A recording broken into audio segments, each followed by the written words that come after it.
So I'm going to mute. All right. Yeah, if everyone can mute, I'm going to go ahead and start.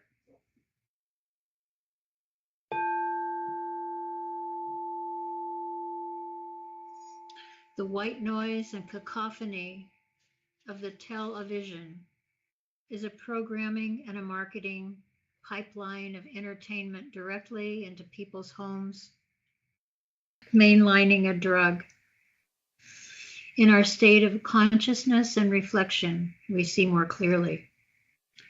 As intended, it is a layer of interference and influence into our personal home lives, minds, and perceptions that is not only mind-numbing in its impact, but in the degree of it. Armchair sports drive excessive advertising budgets for its fandom. Late-night television comedy has turned political, no longer providing humor as in the days of Johnny Carson, who eschewed political humor, but instead adding to the divisive, vile, and hostile political climate that the media moguls require. Reporting of anything on television is just that, telling the cabal's vision of what they want us to believe. Belief with a lie, that is, the LIE in it. Mockingbird media, talking heads. The promulgation of these excessive reports, prevarications, and fact-checking as if righteous proof is for entertainment purposes only. It has become little more than armchair politics, heated and emotion-laden, louche for the archons. In truth, the whole story, the overview and the details are much more complex than we are privy to, yet opinions, anger, attitudes, hatred, threats, proposed solutions, and division abound. Let the manipulations and moving parts, which are not ours to see or know, simply be. Let us instead rely on the divine guidance, solutions, and foci, which are sure to head us in the right direction. Our part is to not react with such ill-informed emotion that by our thoughts and emotions and actions add imbalance to a well-orchestrated and decisive set of actions. We pray this in trust and with the goal of truth being revealed, as difficult as it may be to learn it. We trust our divine source to answer our prayers for a oneness that moves like the murmuration of birds, each individual, but winging to our desires and needs individually and in harmony. Let it be so, and so it is. Hello, I'm going to explain quiet title and what it means, excuse me, and what it means in common law. What are we talking about when we say quiet title? Well, when you look it up, if a title should, excuse me, I want to show this.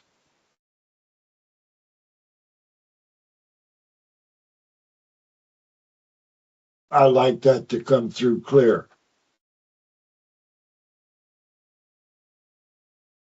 I wouldn't want anybody to think that this was a bogus telecast or something.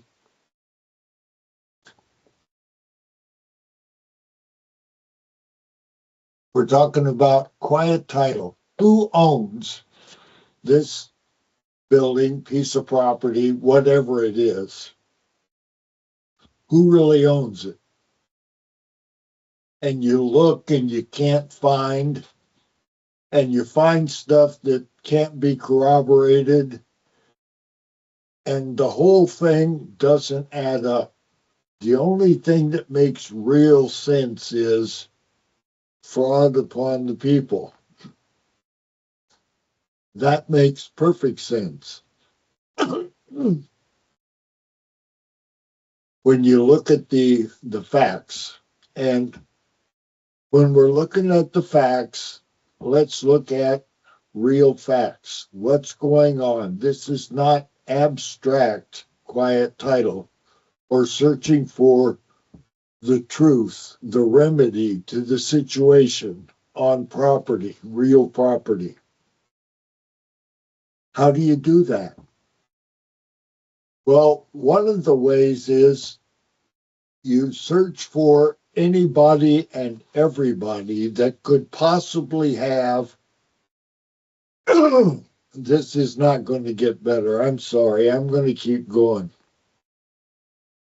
That could possibly have a line, a lien, an action against that property that needs to be paid off. Mechanic's lien, a mortgage, overdue taxes, water bill, who knows? But there's a piece of property and it needs to be decided. Now, who makes that decision? Well, in common law, Article 7, we make it, the people. The people in a court, and a court is 3 tribunals and a clerk. And if you're rich enough, you can have a marshal. You might even have a building. But a court makes those decisions, not a judge. And when you have the laws of the land, the United States of America's apostrophe S Constitution, circa 1859, and Oregon's Constitution, circa 1859, when you have those two, that's original jurisdiction, the law of the land of Oregon, the land and soil, what's really here. No abstract reasoning, no all capital versions of your name. It's not corporate. It's body, mind, spirit, flesh, blood, soul. We're talking original jurisdiction, fresh from the United States of Washington, District of Columbia, 1859, uncontaminated, the actual statehood documents. That's ground zero. That's base law. That's provenance. At that point, we had a history of a constitutional Republican form of government operating. 1859. So from 1859, a lot of things happened. And when we wind up now, today, the block at 1000 Southwest 3rd, DeMarco Hatfield Federal Building, has a quiet title being filed and presented to all those concerned. Aren't we all concerned on what the real truth to this situation is? Is that building owned by the feds of the coup of 1861? Or who is that owned by? Who really has the keys to the building, as they said in the old days? When whoever owned the castle may not be there, but whoever was responsible for it had the keys, the bailee. So there has to be a bailee to the building. It used to be GSA. Now it looks like Department of Homeland Security. We're not sure. But we're following through on the process. It will be determined in quiet title how this is going to be done. We tried it with escrow, and the escrow company backed out. I don't blame them. Hot potatoes, anybody? So at the same time that we've been doing that over the last 2 years, a thing happened. And the thing was the death of my wife. last August. And now all of a sudden, this old man that had not had anything to do with any of that since 2013.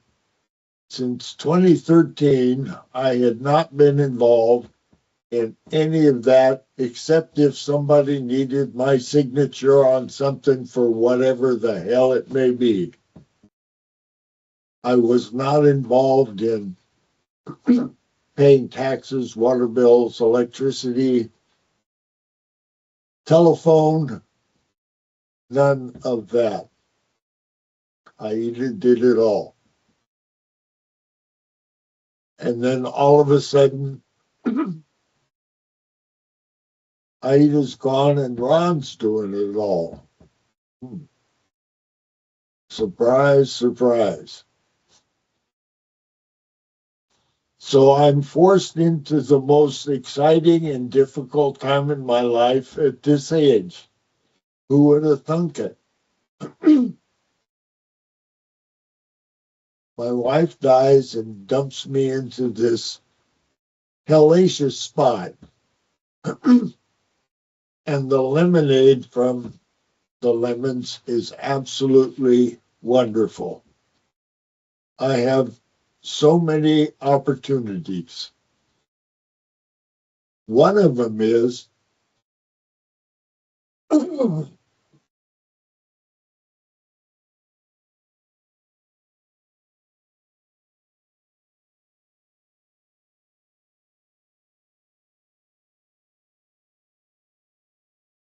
opportunities, yeah.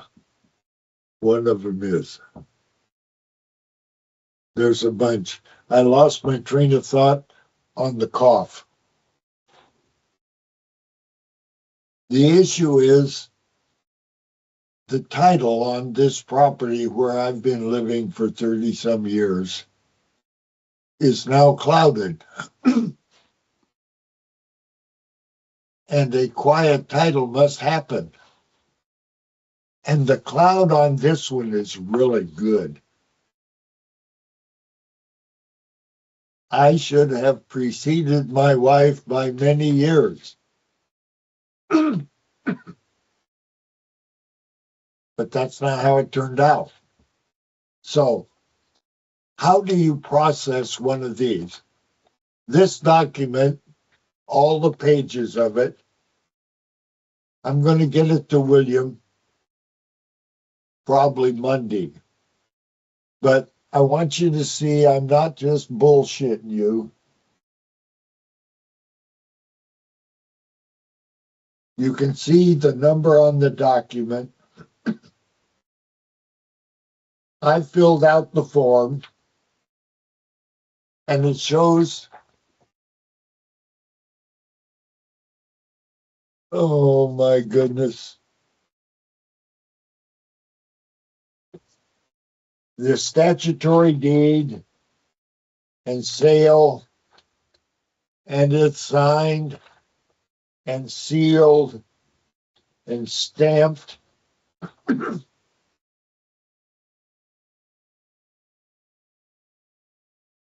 And I turned the property over to Aida entirely, and the business and everything else, in 2013. And she told me, I'm going to put it in a trust. And I thought, wonderful.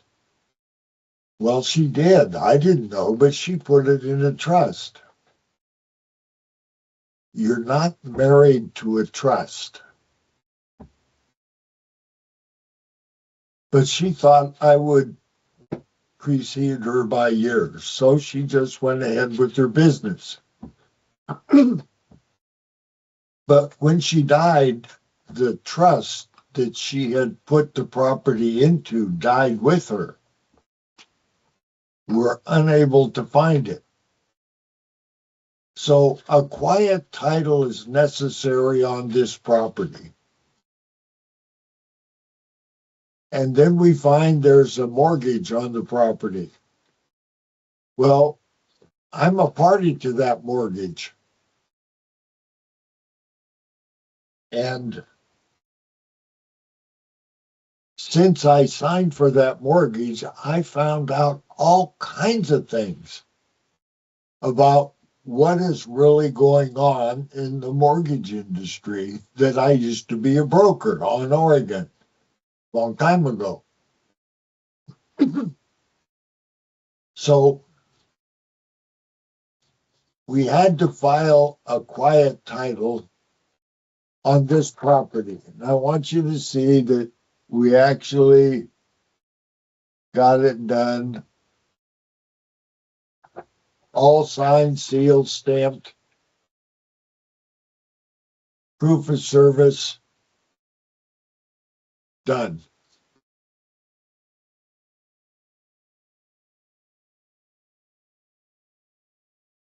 So quiet title is going to be held on this property.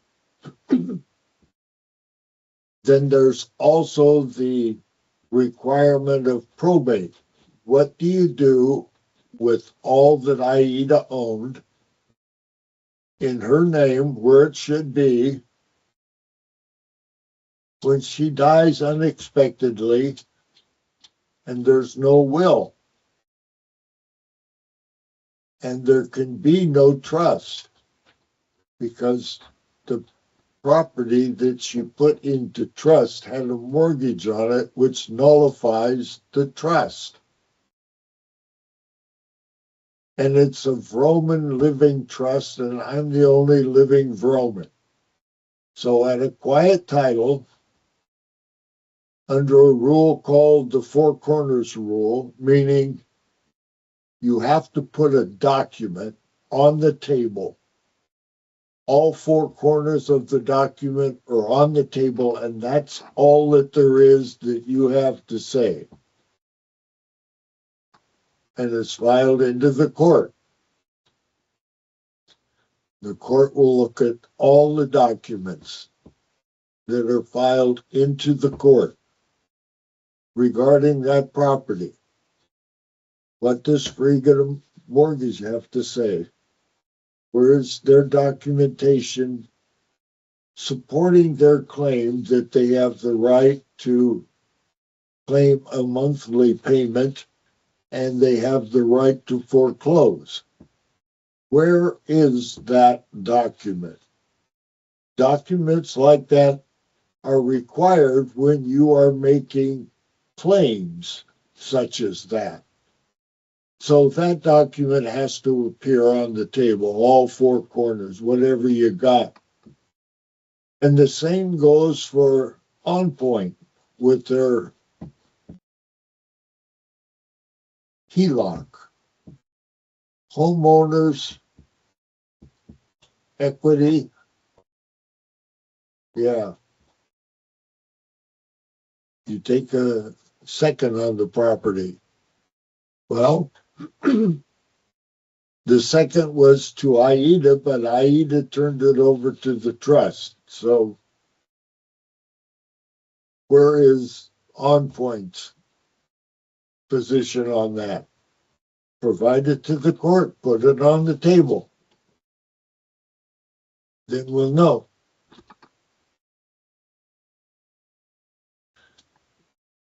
I have here in my left hand a standard poodle, apricot in color, female. She's 12. The last one of the pups we raised, the dogs we raised. Come here, show yourself. Come on. Come on. So this is Aida's dog, her personal dog. They were pals and buddies. They went in the car together and everywhere. She spent the night with Aida's body. Screwed with her brain. She has troubles. Yeah, so do I. Off. So quiet title on this property is required. And we have a court, an Article 3, one Supreme Court claiming original jurisdiction, and I've already talked about Article 3. We know what Article 7 is in all caps. That's common law, and we have that court.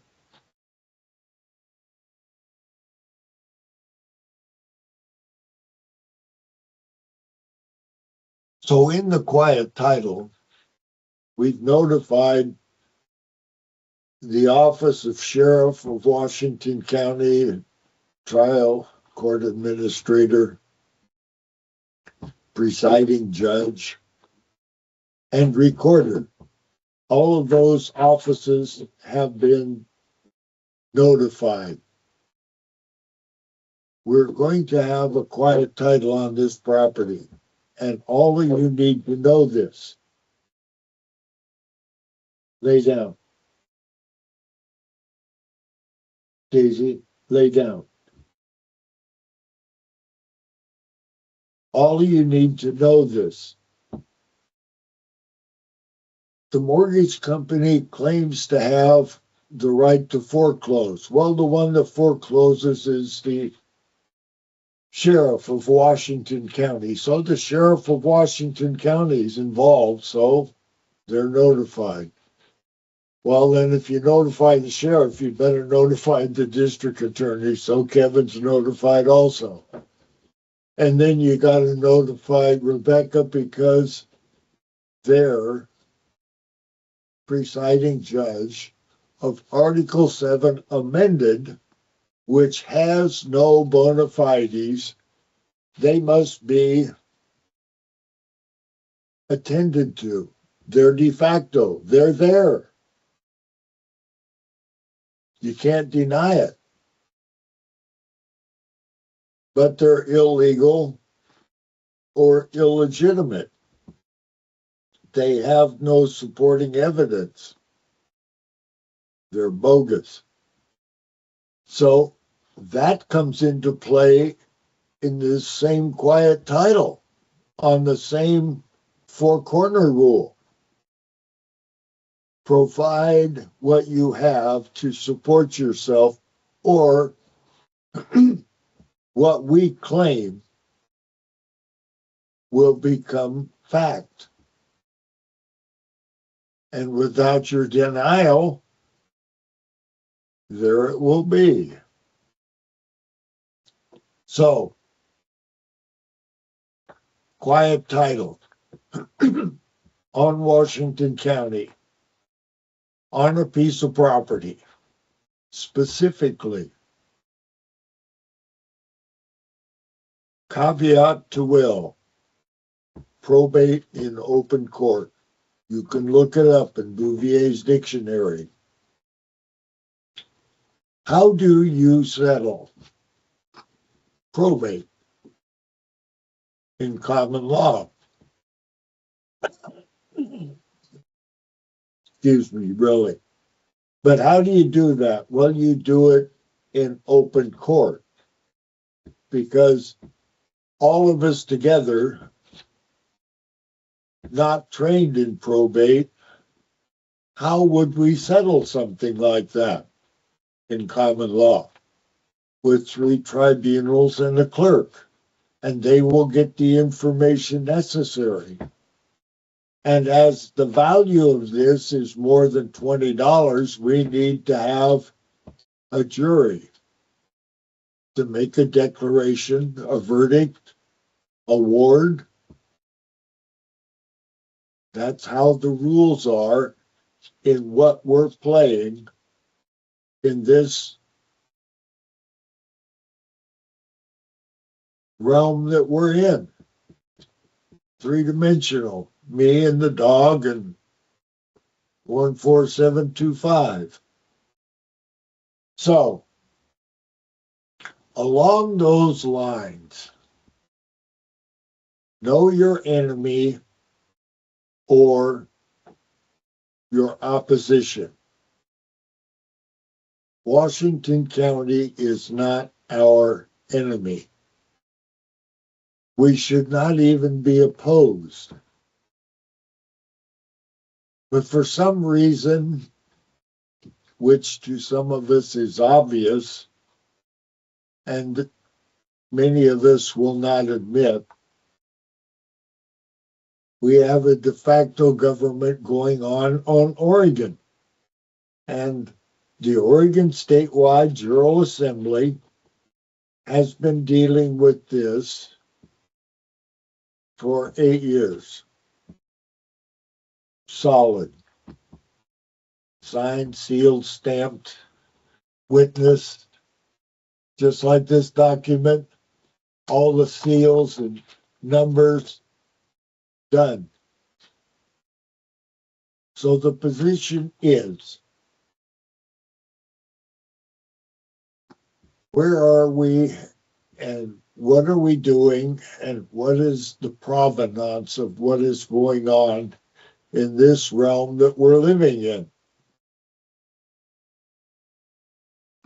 It's crazy, absolutely wonderful. I can't imagine this, but I'm here doing it.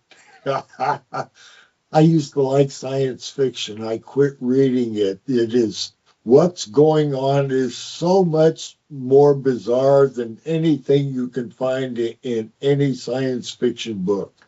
It's incredible.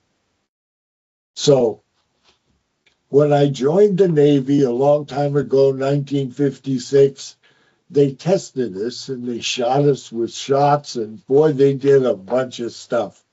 And along the way, they found out this Roman kid's smart.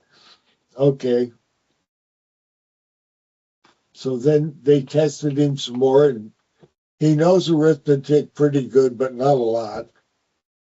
And clerically, he's okay. And mechanically, he's really good. And electrically, he's good. And those are the conclusions they came through after all that testing. And they did a bunch of stuff and training and so forth. And it all was pretty much true. They had it figured from doing tests in boot camp. And it's been pretty clear all the way through, the same stuff. So in 2002, around there, I'm thinking, and it's not as clear as it used to be, and words that I wanted weren't there. And that was disappointing. So I went to the VA and I said to my doctor, I'd like to know what's going on.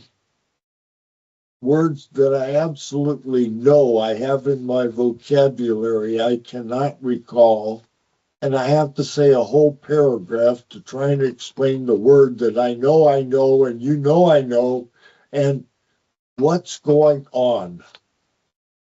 So they said, well, we don't know, but let's do some testing and see if we can find out. So in 2002, they gave me some brain testing, the psych department at the VA.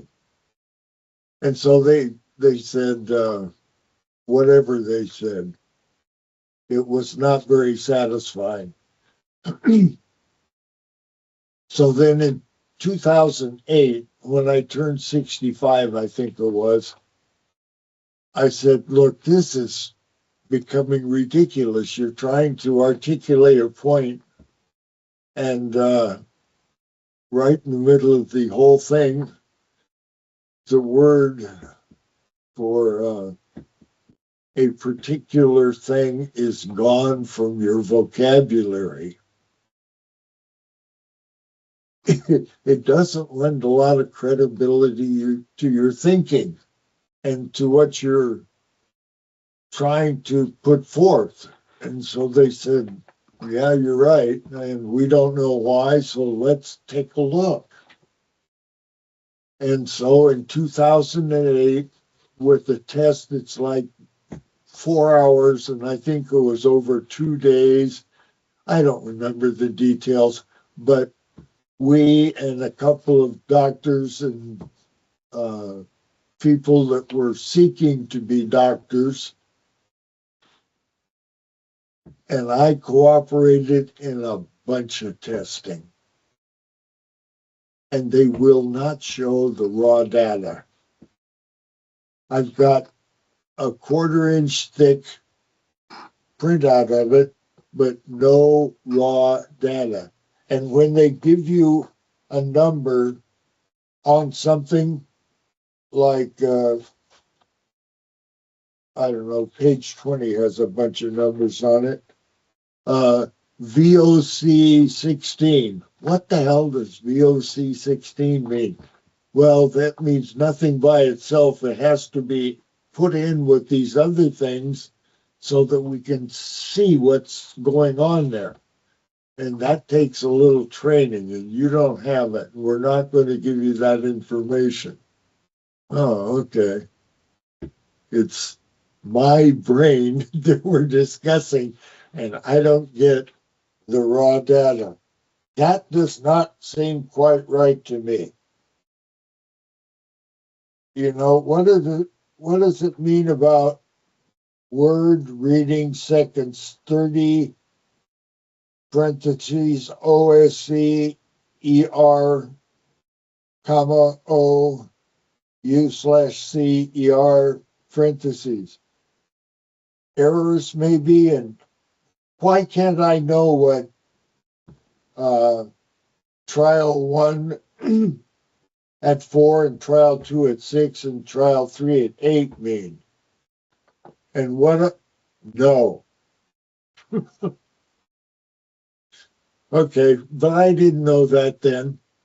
And so then in 2019, I'm into it now. I've established a pretty good track record of what this brain has been doing over the last, well, since 56. That's a long time. So in 2019, I went back, same thing. I still have this words disappear from my vocabulary and my brain. They come back eventually, but certain words have a tendency to want to stay away, and they do. Doesn't make any difference what I want. So I'm back to see him at 2019. Okay, what's going on, guys? Well, I had the same doctor in geriatrics for a long time at the VA. In fact, she was getting ready to retire. And she said, yeah, let's take a look. Let's see if we can figure out what the hell's going on. My selection of words. Sarah wouldn't talk like that. So we did it again. We had a new candidate that was making the rounds of the VA training hospitals on his way to a superstar in the business he was in. And he gave me the time and I gave him the time, and it was fun. And it took several hours, one session. And he stuck with it, and so do I. And I failed on repeating a 10-digit number backwards after hearing it one time. Up until that time, I had achieved everything that he had given to me, which was remarkable. I mean, it was outstanding. And he got to witness a word that wouldn't appear. And we guessed what it was, and we were right, and went on with the conversation and the testing. But after all of this was done, I recently went back to the VA again and said in written form, I'd like to have the results of all that testing so I can look at it and see it now myself and read what you guys had to say. And it's a 59-page report. And the guy that runs the psych department at the VA called and left a message, and I called him back, and we talked on the phone. Nice guy, and we made an appointment. I was going to be there for an eye examination anyhow, and he was in, so we connected. They're still wearing masks at the VA Medical Center, Portland, Oregon. they have a rule, an administrative rule within the hospital that the employees have to wear a mask, and they want to stay back from you. Hard to do when you're having your eyes examined and trying to talk to the psych guy in his office. He's wearing a mask and he's staying back 6 feet, and I can hardly hear, and he has to holler. Incredible. Just absolute. But I got the document and I got his opinion and I got to read a whole bunch of stuff I didn't find out before. But one of the things that I found out was, here's the good part. I am below average in something. I forget what it is. And it's because I'm slow. And that was the criteria of that particular exam, was speed. I didn't do too good at that. I was below average. And then I did a bunch of above average stuff. And then I did one of those superiors. And then I did a superior on a superior. And that's kind of fun.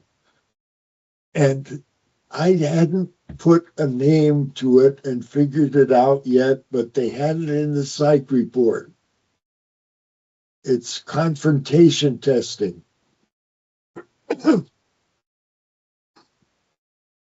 They test it in an interesting way. They have you read something, and then they come back at you 20 minutes later and they say, who shot John, when, and with what color gun?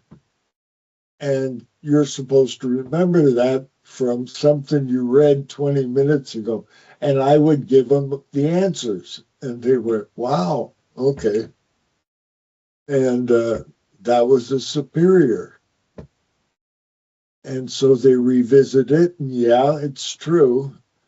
And then they recycle back to the first test that they did another 20 minutes or a half hour later and say, not only that, but what do you remember about the color of the draperies? And you answer the question, or I did, and they go, wow, a super superior. When I'm confronted, I do better. When you come at me and you confront me and you want information and you're confronting me for this, and if I've got it, I'm willing to deliver it. And I remember, and I use it. And if you come at me again, I do even better. And I've been ramming myself in my brain, along with all the rest of the people in our Jural assembly, up against the de facto state of Oregon Salem oligarchy in the form of 36 sheriffs for several years now. And I'm getting better. I'm getting stronger at it. And it's funny that the psych and testing report from the VA says the same thing. I really am right. I really do remember this stuff. I know what's going on. I'm not alone. It's not just an old man in Beaverton. Several hundred of us. So I'm taking quiet title to Washington County and to the city of Beaverton, because they have a lien against the property. They say they are the only ones that are entitled to provide water to this property, that I can't water myself. They have to do it, and I have to pay for it. and then they have to be paid to handle the water runoff that the sky sends to the ground, and it runs off the property, and it costs, I don't know, $15, $35 a month, something like that. And the sewer. Okay. Put your claim on the table at quiet title. And if you have supporting documents to prove your point, it'll happen. Otherwise, it won't. And the recorder will have a clean document on this piece of property when we're all done. And the reason we know that is we're doing it ourselves. We are actually Article 7, original jurisdiction. From a long time ago until right now, we're no longer deceived.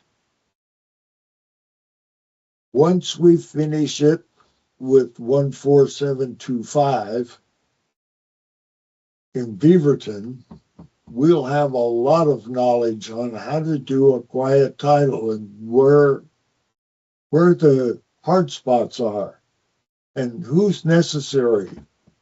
It's a learning curve. Nobody's ever done this before.